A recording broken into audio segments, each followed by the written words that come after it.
pressure right now. If you're not paying attention, then you're not paying attention. But AmeriCorps is just really on the chopping block. So we're going to have some special notes in the show notes to where you can take action. If you are listening to this podcast, you're familiar with AmeriCorps, or you're just an Ameri friend, we need everybody to help us. Just because someone doesn't look like you, just because they don't sound like you, or they don't come from the same community as you, does not mean that you cannot build that bridge and you can't change the course of history. You just never know how you're going to do it. And that's when I knew that, you know what, I am meant to be in education. And I do have stories to tell. And I have other people's stories to tell. And there's still work for me to do. I've had those moments myself, right? I have moments where I'm like, am I going to have a program this year? Am I going to get to run this program? And I will say to those folks, take it one step at a time and just keep creating the magic that you know is still within you. If you still have it in you, keep going until you are told no more. And then you find a different way to tell that story. Because we cannot be shut down, right? If we still have a voice, if we still have a purpose, if we still have a story, then the journey is not over. It's only just beginning. And I believe that we are in a time where if one door closes, even if that's what we expected of ourselves, maybe that's your moment to start creating and build something else. Because you still have work to do. It might be small, it might be big, it might be just enough for you, but there's still work for you to do. So don't give up. It just might take some shifting. And my favorite word, pivoting. Pivot into your next role, your next adventure, your next purpose. Because if it's your purpose, if it's your calling, it's not just going to be aligned to just one organization in one place. It can go on to something else and it can transform. You just have to be, in your words, Nicki, open. Just be open. The AmeriCorps Connections Podcast is unofficial home for AmeriCorps and National Service alum who are still showing up long after their service term is finished. If you've ever served or know someone who has, then you are in the right place. But I want to get serious. We're in some unprecedented times for our country and for the legacy of AmeriCorps. If you've listened to this podcast, then you know that those AmeriCorps members, they were tutoring students. Some of them were building houses. Some of them were working in environmental education. They were serving our seniors. They were serving our students, our communities, and they were just making things better for America. I could go on, but if you're a fan of the content of this podcast, then we need you to speak up and speak out. Please consider contacting your member of Congress by using the Voices for National Service tool, which is going to be linked in the show notes. AmeriCorps is an investment we want to support. Please reach out to your congressperson and let them know that this evidence-based and evaluated program shows a return of $34 for every federal dollar invested. AmeriCorps is one of the most cost-effective investments our country can make in education, disaster response, in health and environmental stewardship, and so much more. Plus, as you know from listening to this podcast, the AmeriCorps, the alum, we go on from this program, more than 1.3 million of us, we go on to be leaders, teachers, public servants, business owners, doctors, and so much more. If you listen to this content and you found it valuable, please consider using the tool in the show notes, reaching out to your congressperson and letting them know you are either an alum yourself or you are a friend of AmeriCorps and you believe that you want this program to be invested in. Now we're going to move on to our next episode. And again, if you are a fan of this, please subscribe if you're on YouTube and share this podcast far and wide. Even share it with your member of Congress. Let's share the stories of AmeriCorps. So thanks for listening and on to our next episode. All right. Hey, everyone. Welcome back to another AmeriCorps Connections podcast. I'm Nicki Fiocco, the founder and the discoverer of the AmeriCorps Connections podcast, where we talk to alumni, we learn about their experience and the arc or the path or the weaving path or the wave, whatever you want to say, their service term and figure out what they're up to now. We have a special recruitment series. We did this last year in 2024.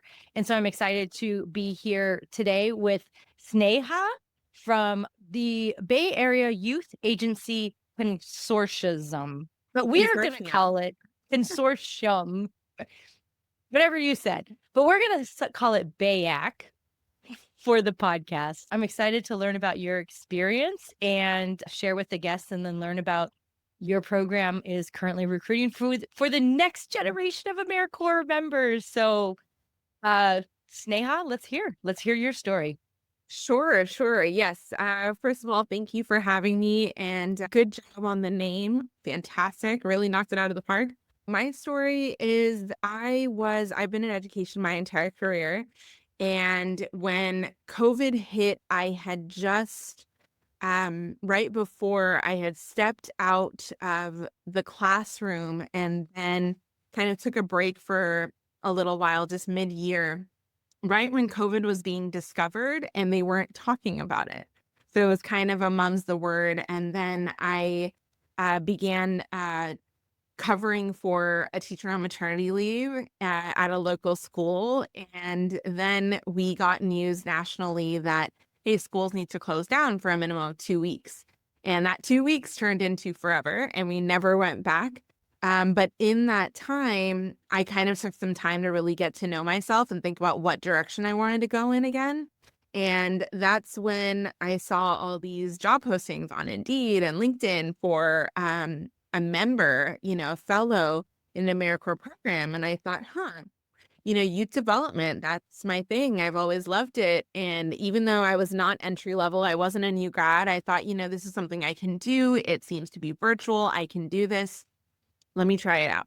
So I applied, and I ended up working with a program that is still one of our partners. Proud to call myself a Mission Graduates alum. Or rather alumni, and I worked with them for the entire year. I cultivated my own class. I called it Hidden Superheroes, one that I have used over the years. Yeah, it's one where I talked about the people of color that you don't know about that have built this country. And I shared their stories in different versions from film, and I shared it with 3rd through 5th graders in San Francisco Unified. It was an amazing time. I loved it. It's one of my favorite courses. And I truly believe that in kids, no matter what age, they can understand the messages that we're trying to teach them if we just break it down on their level. And it really did wonders. And that's just what brought my heart back into teaching and facilitating and coaching. And then can I just ask you a little bit? You were doing that program, the superheroes, when you were an AmeriCorps member? I was. So tell us a little bit about what it meant to the youth that you were teaching to learn about. Sure. Because these stories, these people aren't lifted up in the curriculum that we're given. So what was your experience with their responses or reactions? Well, considering the time, I mean, that was a time where, if anyone remembers the news, the stories of George Floyd and others, countless others, right? There were a number of stories out there. Breonna Taylor, all of those things were happening in real time. And these young people were just getting their start in education. And I knew that this could be a way for me to teach them about history.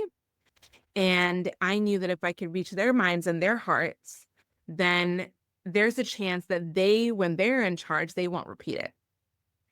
And that was my goal. And it worked. Counselors started coming to my classes, asking if they could be invited. And I felt amazing. It was just an opportunity for me to really just spread the word and just, as I called it, hidden superheroes. These are people that built the communities that our kids are in, built the communities that we are working in. And no one knows about it because they just quietly went away in history, but yet we use their work to do everything that we do on a daily basis. Yeah. I mean, come on. One of the reasons I wanted to pull that thread a little bit is a perfect example of why AmeriCorps works and how it works. Because you're given an outcome that you must achieve during your AmeriCorps year, but you're giving flexibility. And you said something that before you took on this position and you took some time to think of who I am and what I wanted to do. And if you didn't have that flexibility to be able to try something new that maybe worked, maybe didn't work, but did work, and it lit a spark in you, Right. which makes your person and your being Yes. vibrate a little higher. Mhm. And then that passes along to the people that you're serving, your community members. And it sounds like even the other staff that were in the Mhm. schools. For folks that are wondering, is this AmeriCorps thing worth it? It's totally worth it because the individual transforms after their service year. The community is transformed and impacted, and leaderships are developed, and nonprofits and schools and government agencies are supported, and they can fulfill their mission. So thank you so much for reflecting on that. So that sounds like it was, and what was it again? Hidden superheroes? Hidden superheroes is what I had called it. Yeah, I had previously taught it to my fifth graders through my 12th graders at my previous school, and it worked. And I thought, let me tailor it to the time that we're in now. And, I have no regrets. It was That's amazing. awesome. That's great. What are other projects that you are working on? Well, right now I'm currently working on just building out and really harnessing my coaching program. So I consider myself an empowerment coach. And what I've done with BayAC over the years is that I've offered my services to the members across both cohorts, the East Bay and San Francisco. And what I do is I sit down with members throughout the year and I create what is commonly called in education, the ed plan, right? The education plan. And what we do is we set up some goals for them to use, similar to a SMART goal plan. And we kind of sit down and we say, hey, what are your needs? What do you need out of this conversation? What are you looking for out of your time with me? And then I tailor that work to them. And okay, you need go and look up some videos. Let's do some research. Let's create some lesson planning. What is it that you want to do outside of BayAC, after BayAC? Do you see yourself outside of that? What are you struggling with? And I just ask them a number of questions, kind of preliminary, like in a discovery call would have, someone would have with a therapist or a coach or someone like that. And once I get to know and can put together a better picture of who this person is, what they're looking for, who they want to be, then I start to create an individualized plan for them. Mm-hmm. And then I keep building on that each time we meet throughout the year. And it's a pretty unique thing that I do. And it's something that I really enjoy. And it's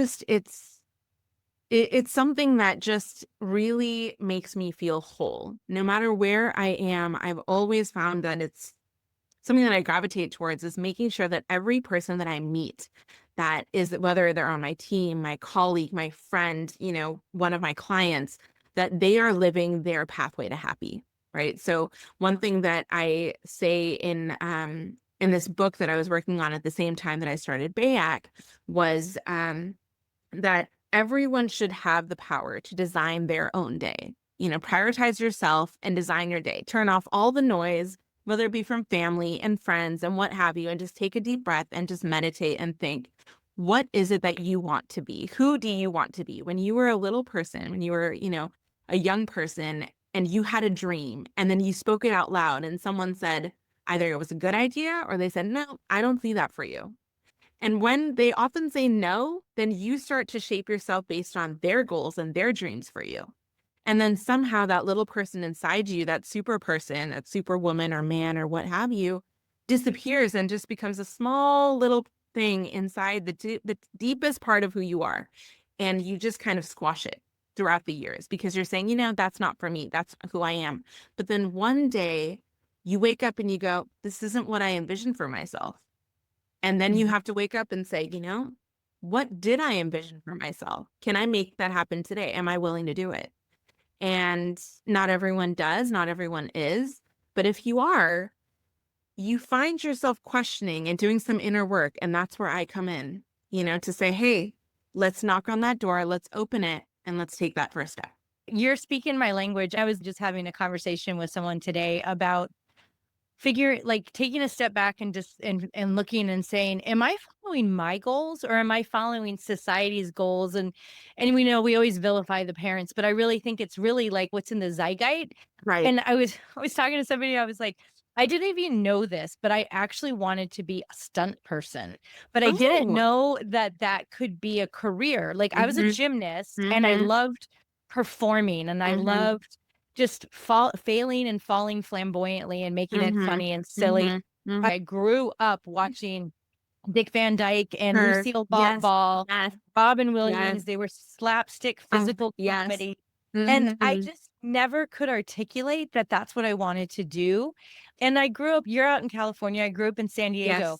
I wanted to be the San Diego chicken. Like I Uh-huh. really wanted to be San Diego chicken, but I just didn't think that that was something. So I think you're really speaking at, and folks that are like picking up on this and things are connecting in your brain and you're like, wow, like this stuff is real because if Mm. once you start getting a sense of self-awareness of like, Yes.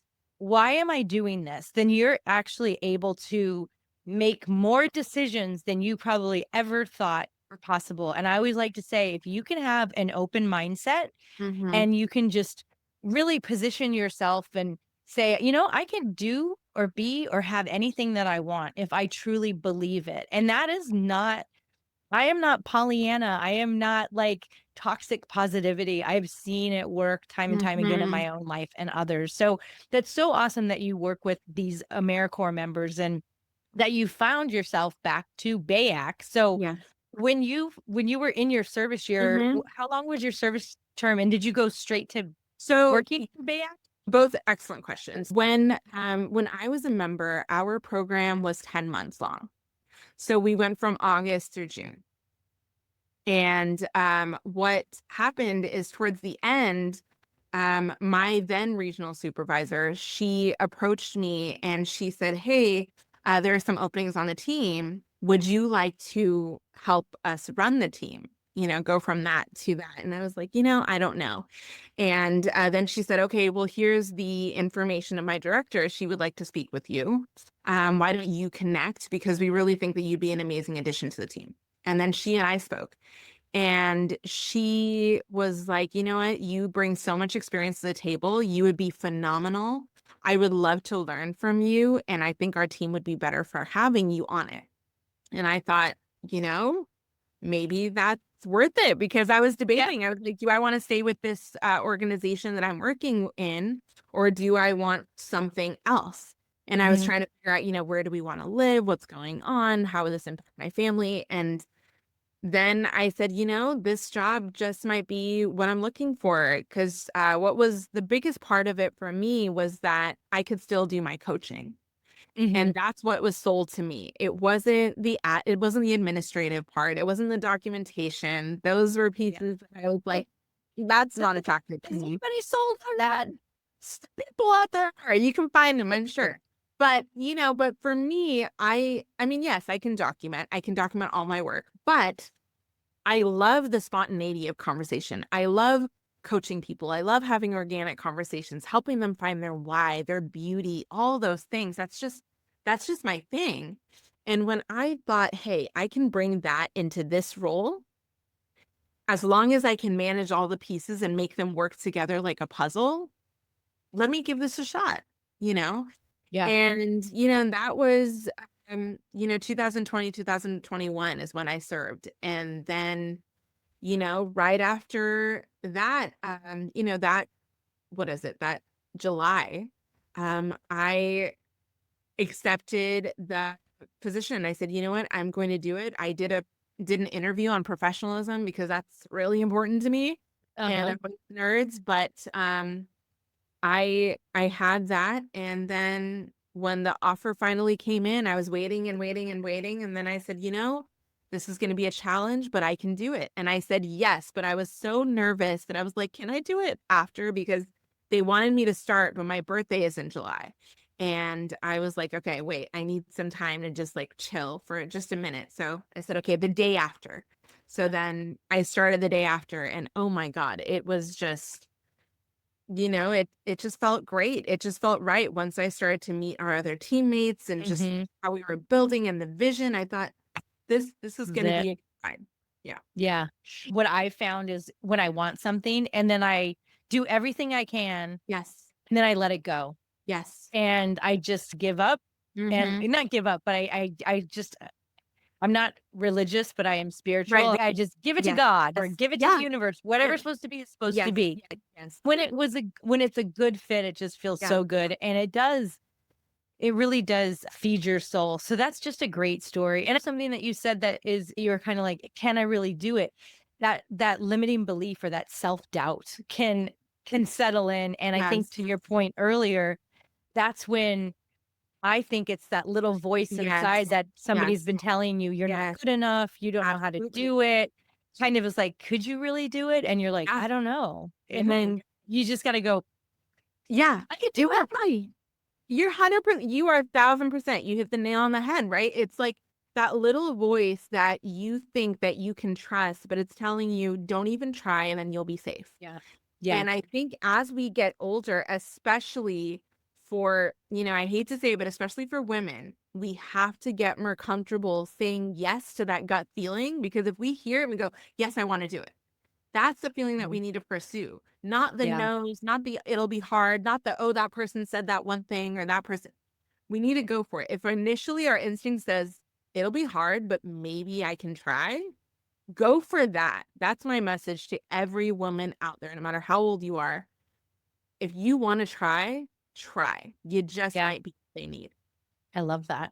I want to riff here for just a second, because I think that we're hitting on a lot of important stuff that I just feel like is important to say. I also think that we're in a really great time for people to identify skills that they want to build. So maybe it's not something that you're great at yet, but you want to get better at. So you can put yourself in a position. I remember I need to get a little bit better at communications. And so I literally applied for a communications position. And then they're like, hey, you're going to update our social media and you're going to do this and that. And you need to come up with a communications plan. And I was like, what? Yeah. I figured out how to do it. Yeah. And I called on people that knew how to do it, that could give me the resources and kind of the coaching to help me figure out how to do it. Yeah. I love it. That's exactly what you got to do. And you did it. And I'm sure you were amazing. Well, then Chat GPT came along and I was like, well, hey there. Well, but you know what? I will say, I know there's a lot of naysayers for it, but I will say you have to know what you're doing with it for it to work well. So if you do, then that's the you with the Chat GPT. It cannot operate without you. Right. As of now. Whole other podcast. No, exactly. So, okay, so you're at BayAC and we're in the recruitment phase. You're in a recruitment phase. Yes, Let's go into full-on recruitment.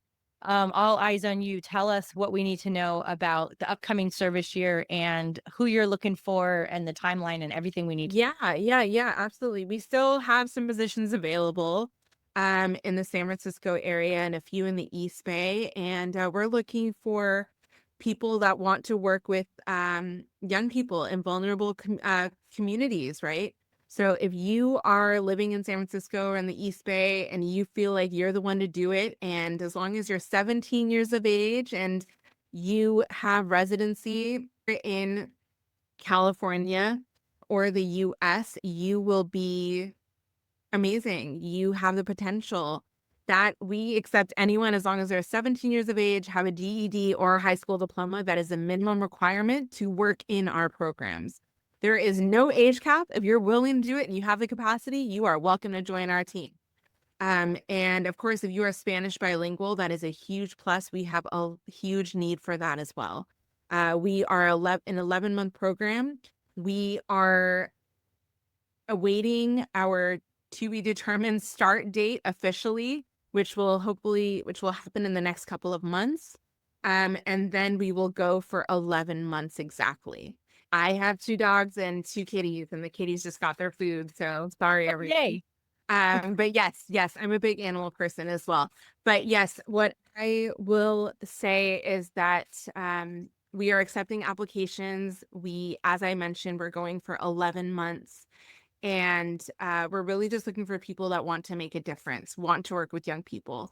And if you are professional and really, really ready to do the nitty gritty and live on a living stipend, it is modest. It is only about $2,700 before taxes. And then after, it depends on how you fill out that form and what you end up taking home. But it truly is a rewarding experience. And it is one that I highly recommend. I did it myself. You can do it too. If you have that service mindset, go ahead and go to our website at bayac.org and send us your application. We would love to have that conversation with you. I love that. Will they be working in schools, or do they Yes. work in and so is it before and after programs, or do they pull students? What would they actually be Yeah, doing? so that's a great question. So the beauty of our program is that one of my favorite phrases, as my team knows, is yes and, right? So yes, we have after school programs. Yes, we have community spaces. So it really depends on the partner organization that has come to us and said, hey, listen, I'm looking for this. And our guideline is that as long as they're working with youth in a capacity of they have to be able to serve up to about 30 youth over the course of the service term. So as long as they can provide and fill those numbers, then it's amazing. And we are actually accepting applications now for partners as well. So Oh, that is cool. something So that we are doing. like placement sites for those Yes, members. placement sites for members. Oh, cool. Please be aware that there is a cash match for that, which means that you will connect with our director. There is a fee, but it is worth it. And our BayAC members are amazing. We don't hire anyone but the best.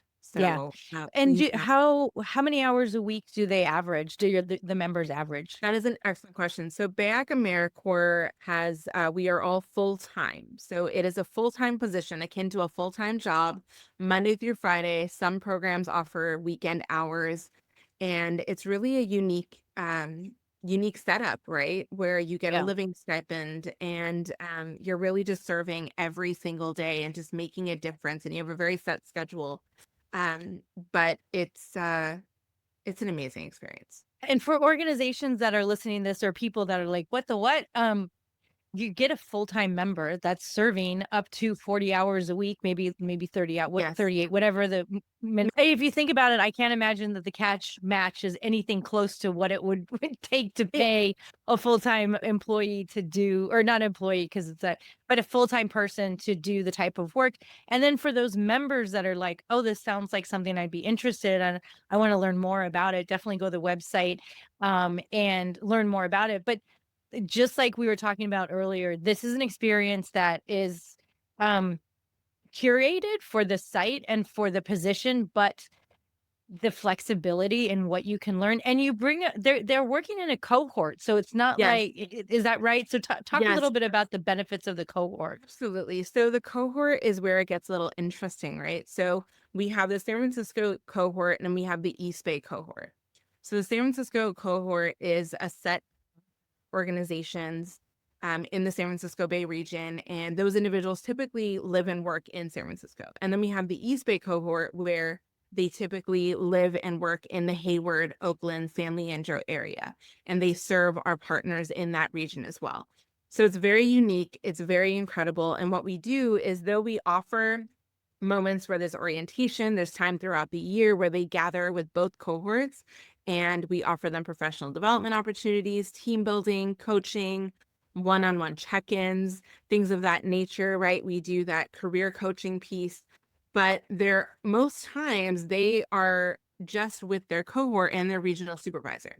So I am currently the lead regional supervisor and student success coach, and what a regional supervisor does is offers the professional development, helps facilitate, helps coach, helps mentor, helps help you with all the life things if and when needed, if possible, and make sure that you fill out your time card on time for the 11 months that you're in program. And it's a pretty unique experience because it's like I am hired to give you the best experience possible, as long as you bring your best self to the program. And then I work with your school site, wherever you're working, whatever program you're working with, to make sure that you have all the tools that you need over there to succeed. It's the pretty unique thing. And, Yeah. I wouldn't believe it if I hadn't lived it and managed it for so many years. But it's a good one. It's like when you're doing a service year, especially in a cohort with a placement organization and with any AmeriCorps, there's pros and cons to AmeriCorps, and not everybody Right. has a great experience. But I would say Right. 99.9% of the people that I've interviewed on this podcast have had a great time. But it's great because it's almost like you have through the organization that you're serving with, it's almost like you have your own cheerleading group. Like, and it's so funny, as soon as you become an AmeriCorps member, everybody that you're working with wants to help you get to your next best opportunity. Like, when have you ever gone into a work environment and everybody's, I can't wait to find your next opportunity for you? And so it's just a great, I don't know, it's a good time for folks to really come into their own, and you have a full on support system, which is so important. It really, really is. And I think the beauty of it is that sometimes I'll have a member that'll serve with me for 1 year, and then they'll say to me, Sneha, I don't think I'm quite ready to go out into the real world yet. Can I come back? And then I will say, yes, you absolutely can. But here's what my expectations are going to be for you. And then we have an honest conversation about their growth areas, points of improvement, and their successes, and go, okay, how can we tailor this into what you would be willing to do next year, right? I would want you to help me facilitate. I would help you to really step it up on site.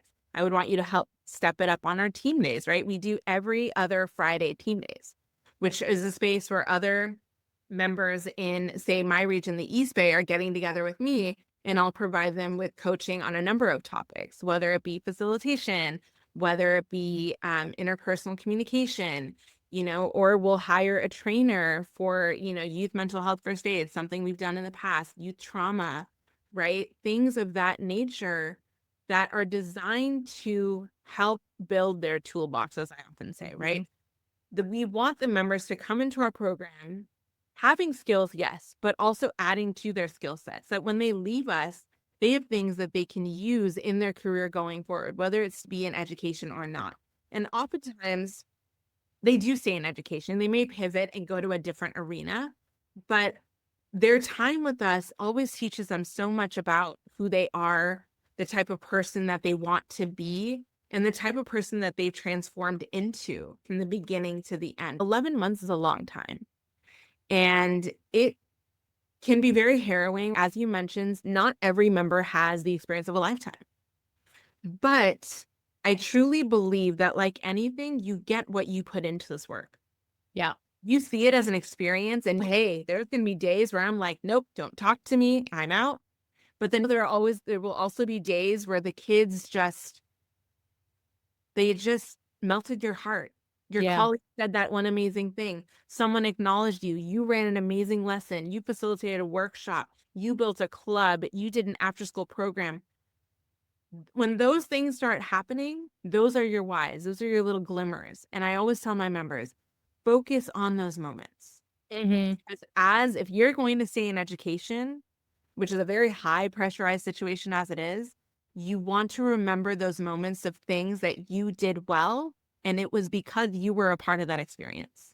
Yeah, that's so perfect, for sure. And I would always advise members that we're going through a hard time. What can we learn from this? What can you learn from this? This situation is not going to necessarily change. No. We can't change this person. No. But what can you learn from this? Maybe you're simply learning how not to treat people, right? That is because I love that. I love that. No, look, there's always that silver lining. I love that. I really do. Yeah. Good one. All right. As we start to land the plane, I just want to make sure that we're touching all of the most important things that folks who are interested in learning more, make sure they have all the information. So tell us again where they should go to look for more opportunities. I know you don't have a timeline yet, but all of the necessary things that folks need to know about the opportunity. Sure. So what folks can know is that, one, when it comes to members, we are still accepting applications. We have positions in both San Francisco and the East Bay currently. You go to our website at BayAC.org. Again, that is BayAC.org.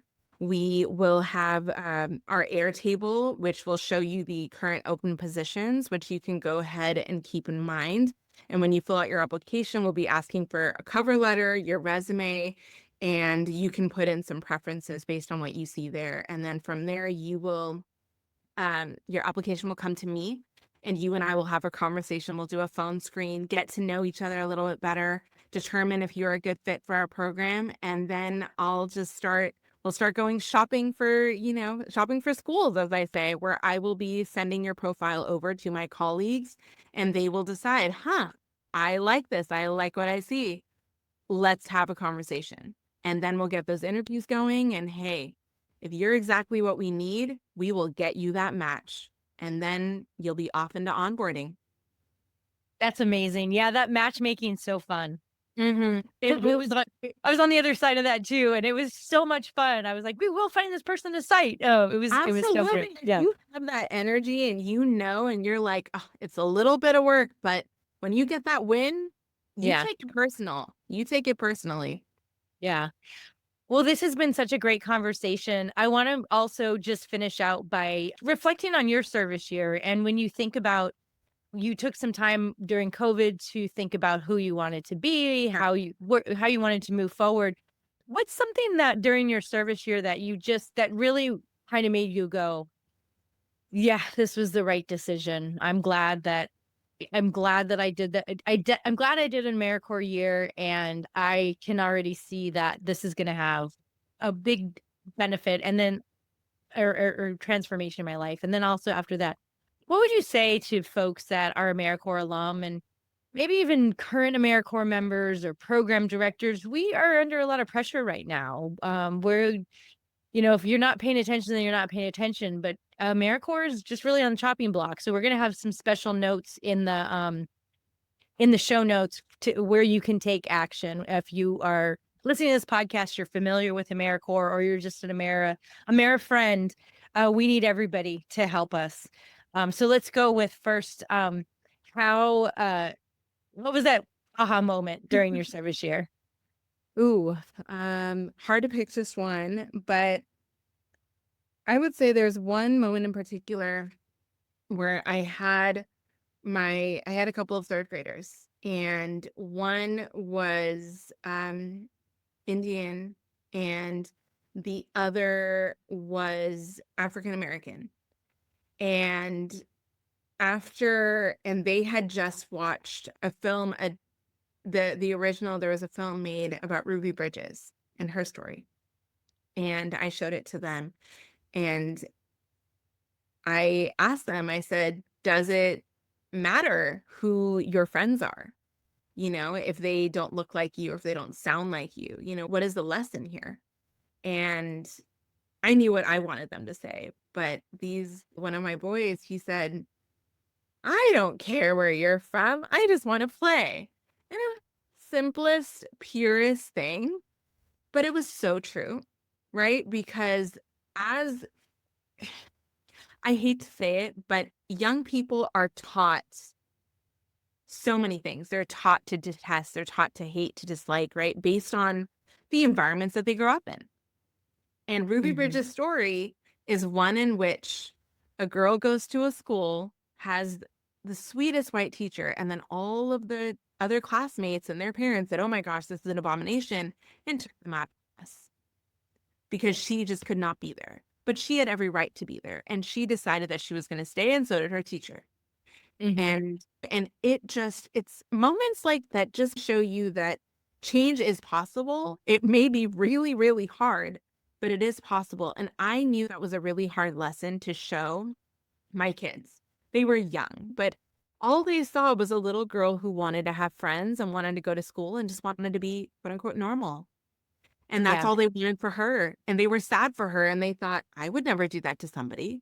I would share my food. I would share my experiences. I would talk to them, even though I know a different language. I come from a different space. And I just thought, I've taught these types of lessons to my students all across the years, and they didn't always identify with the people in the films that I showed them. I often call this class film analysis, but I always try to show my kids, and I always say my kids, but I always try to show them that just because someone doesn't look like you, just because they don't sound like you, or they don't come from the same community as you, does not mean that you cannot build that bridge and you can't change the course of history. You just never know how you're going to do it. And that's when I knew that, you know what, I am meant to be in education. And I do have stories to tell. And I have other people's stories to tell. And there's still work for me to do. That's powerful. That's really powerful. When you were sharing the story, the first thing I thought when you said what the kids wanted to do, they're so honest until, unfortunately, they're taught other ways. Yes. But that's great. That's so beautiful. And as we're thinking about where we are in this moment, what are some words of empowerment for folks that might feel a little bit like, I don't know if I have the fight in me. What do you think we should all be focusing on right now? I've had those moments myself, right? I have moments where I'm like, am I going to have a program this year? Am I going to get to run this program? And I will say to those folks, take it one step at a time and just keep creating the magic that you know is still within you. If you still have it in you, keep going until you are told no more. And then you find a different way to tell that story. Because we cannot be shut down, right? If we still have a voice, if we still have a purpose, if we still have a story, then the journey is not over. It's only just beginning. And I believe that we are in a time where if one door closes, even if that's what we expected of ourselves, maybe that's your moment to start creating and build something else, because you still have work to do. It might be small, it might be big, it might be just enough for you, but there's still work for you to do. So don't give up. It just might take some shifting. And my favorite word, pivoting. Pivot into your next role, your next adventure, your next purpose, because if it's your purpose, if it's your calling, it's not just going to be aligned to just one organization in one place. It can go on to something else and it can transform. You just have to be, in your words, Nicki, open. Just be open. You never know what could happen tomorrow or even later today. That's great. That's a great place to end. Thank you so much, Sneha. See, I did great at the beginning. Sneha. Sneha. Thank you so much, Sneha. Thank you for sharing the opportunities, and we'll have all the links in the show notes. And hey, let's continue getting things done. AmeriCorps members are still getting things done, and let's continue to make meaningful connections, to make meaningful progress, because that's what we're here to do. So thank you so much. And thank you all for lasting this long. If you're still here, you might as well hit subscribe, because obviously you like the content. So just go ahead and do that. Just go ahead and do that right now. So thank you so much. Take care.